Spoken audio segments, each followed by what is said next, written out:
Many people have heard of Lyme disease, but little is known about its devastating effects. Well, our own Brooke Landau knows firsthand. She shares her story of struggle, survival, and determination.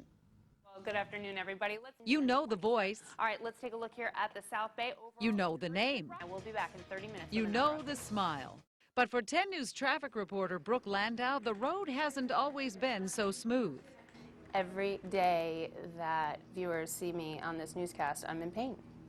And I just, push through it and live through it. A near fatal battle with Lyme disease, one that would last more than a decade, began in a split second.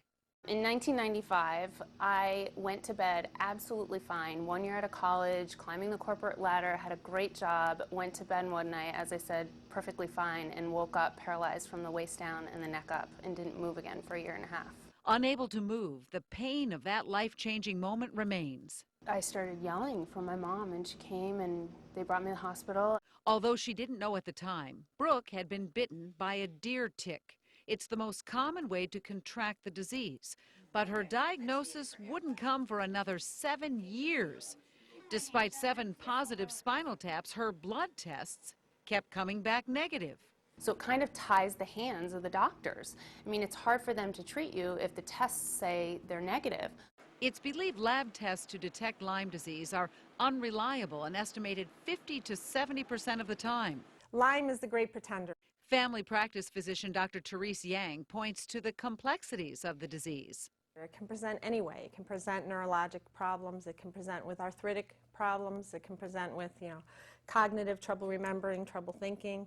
So the presentation is vast. I lost my short-term memory. I lost hearing in my left ear. I began to lose my sight. I developed gallstones, colitis, spinal meningitis, heart arrhythmia, palpitations, arthritis.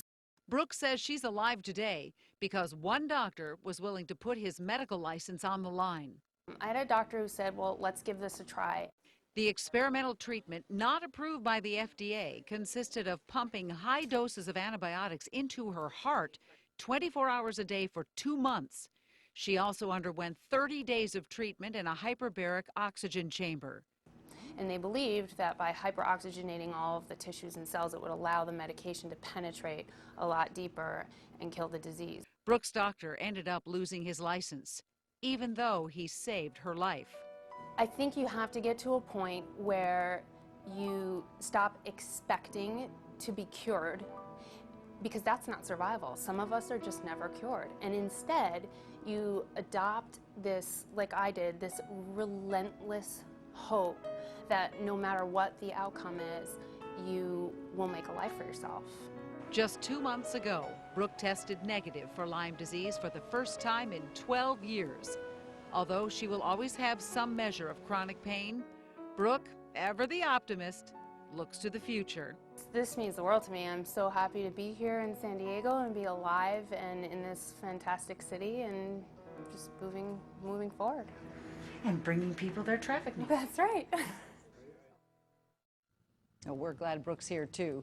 For more information on Lyme disease, log on to our website, 10news.com, and click on Staying Healthy. There you'll find some helpful links. So Brooke joins us now. It's just a remarkable story, as you said, of survival and determination, and you're here looking happy and healthy. Thank you. Are you completely free of the disease, Brooke? Well, I'm definitely a lot better, as you can tell, but this is a lifelong struggle that I'll just have to manage. And twice a week after our newscasts in the morning, I go and get IVs for several hours. So this will be with you for a while. You have become such an outspoken advocate on an international scale. I mean, we think of this disease as, well, you picked it up in Lyme, Connecticut, of all places, and we kind of think of it as an East Coast problem, but that's not the case, is it? Not at all. There's a very high incidence of it right here in California, and it's now the fastest growing infectious disease in the country, faster growing than HIV. What should be the takeaway message for people watching your story today?